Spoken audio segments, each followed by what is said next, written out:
What's up, YouTube? What's up, Raider Nation? It's your boy Mr. Raider Kid 24 here, and I'm back with another video.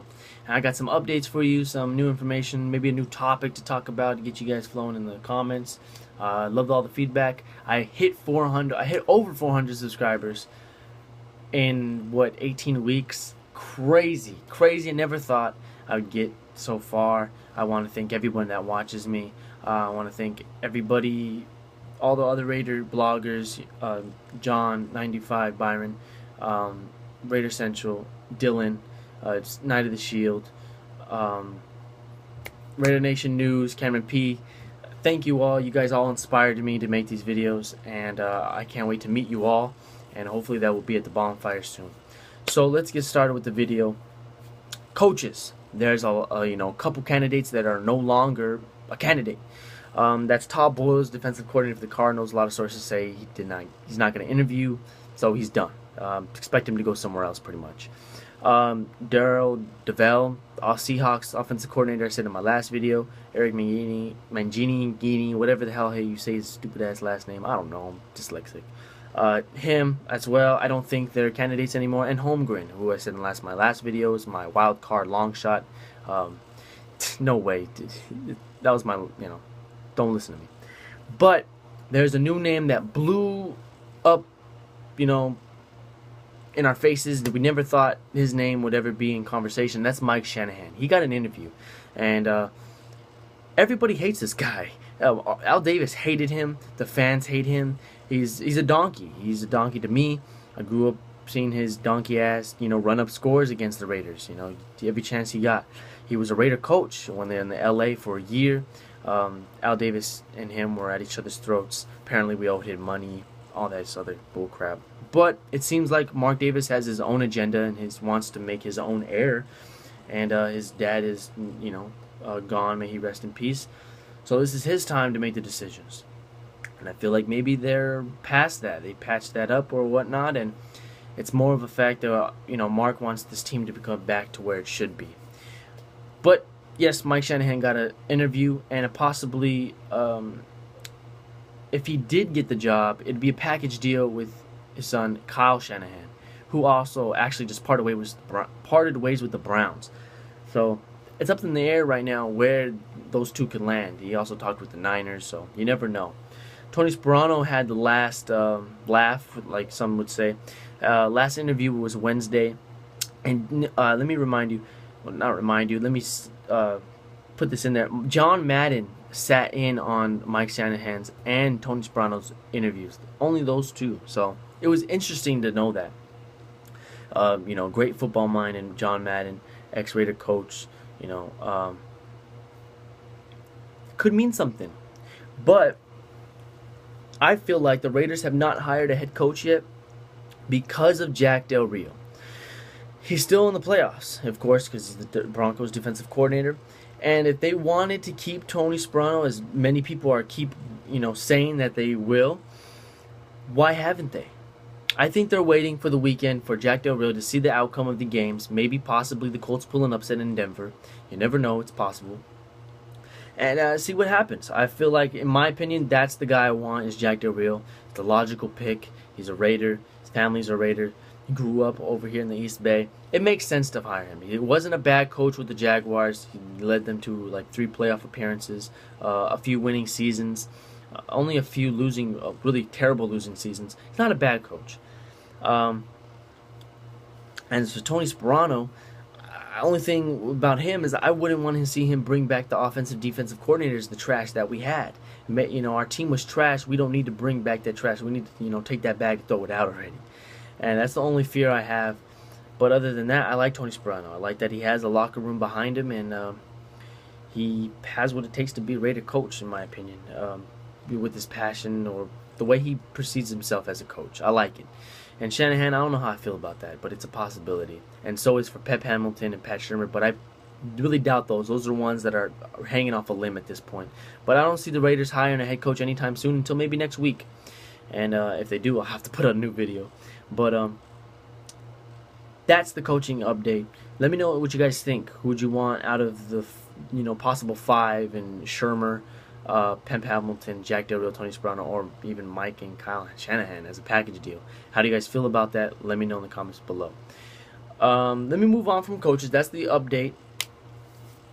Let me talk about the Raider receiver who got back into the Hall of Fame finalists, and that's Tim Brown. One of my favorites to go back and watch since I didn't get to grow up and watch him.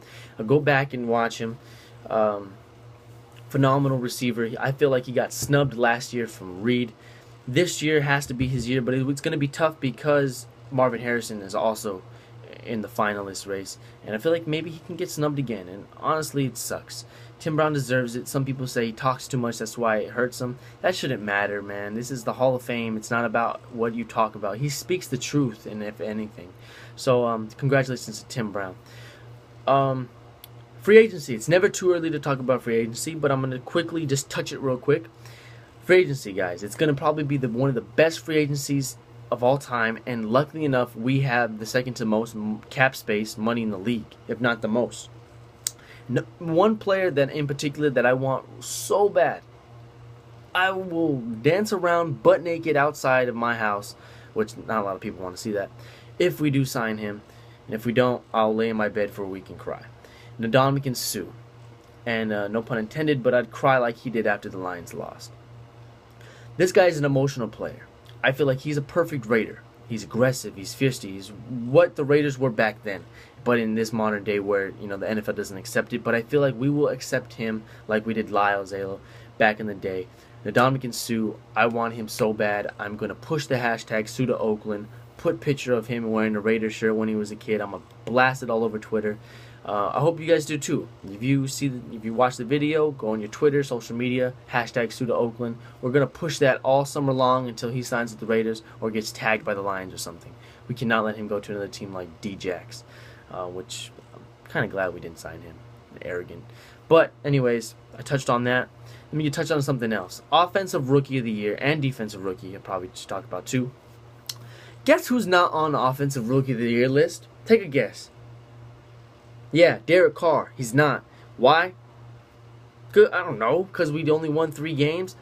That's a lame excuse. I was going to say something else. Teddy Bridgewater did not have more yards, touchdowns. He had more picks than Carr. Carr is overall a better quarterback. What he did, his number-wise or whatever, with the talent he had around him, which is not much. Many people I talk to do not know who Andre Holmes and Bryce Butler are unless you're a Raider fan. And that's a fact. James Jones, they only remember him as a Packer, didn't even realize he went to a Raider unless you're a Raider fan.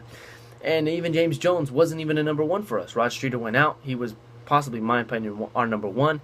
He went out for the year, got hurt. So Carr's on the list. I feel like he got snubbed for this potential, career, award. That's my opinion. Let me know what you guys think.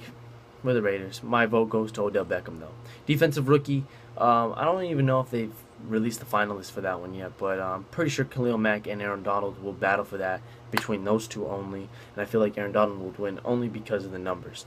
A lot of people are still saying, I saw a couple guys gave out their Rookie of the Year to Mack, and if you watch the film on Mack, you would agree. But Aaron Donald is no discredit to him for the Rams. Great player. And there's another LA rally going on January 31st, Saturday at 10 o'clock in front of the LA Coliseum, USC Rose Garden. Head out there, support. It's just for fun, man. It's just for, the last one was enjoyable. It was just great to be around Raider fans. We're not in the playoffs, Still got to support our team. Yeah, I don't want to see any hate from Oakland. It's nothing against them. We're not trying to take shots, not trying to do anything better than them. We're Raider fans. We're not LA fans. Let me set that straight. So go out, support if you want, if you're in the area. Just be around us Raider fans, man. It's fun. It's crazy, and maybe this one will be different. I know about the Rams and San Croce building stadium. They're possibly coming back. Yes, I know that. I know, but it's not happening 2015. That's for sure. So until everything's signed and done and dealed and the announcements are made, I'm still riding with my team in Oakland and LA. It doesn't matter. Let me get to the playoff picks. I was 3-1 last week. The Lions got screwed over thanks to the refs and the Dallas Cowgirls. Yeehaw, motherfuckers. That's pretty much what they said. But anyways, I should have went 4-0, perfect. But this week, I feel like the road teams can all win. It's going to be another great week of football, sadly, that we're not in. But I feel like the Ravens, who I predicted to win last week, not many thought they were going to beat Pittsburgh. I just feel like it's the Ravens' year to make another push. I don't know if they'll go all the way, but they have that momentum. I said Joe Flacco, if he doesn't throw any picks, he'll win. Didn't throw any picks, had a great game. He won. He's beaten New England in the playoffs before, and he's beaten them at home twice. And so I like the Ravens in this game. Seahawks and Panthers. Panthers only won because the Arizona Cardinals offense is ass. And so that's why I can't bet against the Seahawks, even though I like the Panthers defense a little better than the Seahawks offense. But I got the Seahawks at home. Packers and Cowboys. This actually can, sadly, I hate to say, the Cowboys can win this game because Rodgers is hurt. He's banged up. And the Cowboys are undefeated on the road. But I got the Packers. It's cold weather. It's going to possibly be 9 degrees, snowy. Should be some great football. Colts and Broncos is another hard one for me because I really think the Colts can pull the upset. You know how Peyton Manning plays in the playoffs and in the cold weather. So, but you never know. So I'll take the safe pick and roll with the Broncos because I'm still trying to win this thing. But I'm rooting for the Colts all the way, of course. Anyways, guys, that's been my picks. That's been the topics, the coaches. Let me know your picks, your suggestions on free agency, anything in the comments below. I read all the responses. Thank you for the last week. I know there's that one Bronco fan on here that comes and trolls and puts down paragraphs. That's funny. Shout out to you, though. You know, take your time to go and watch some Raider videos and comment about the Broncos on Raider videos. Anyways, guys, that's my time. Comment, like, subscribe. Thank you very much for watching. Videos will only come out more and get better. Let's hope we get a coach soon. And that's my time, guys. I'll see you later. Raider Nation, peace out.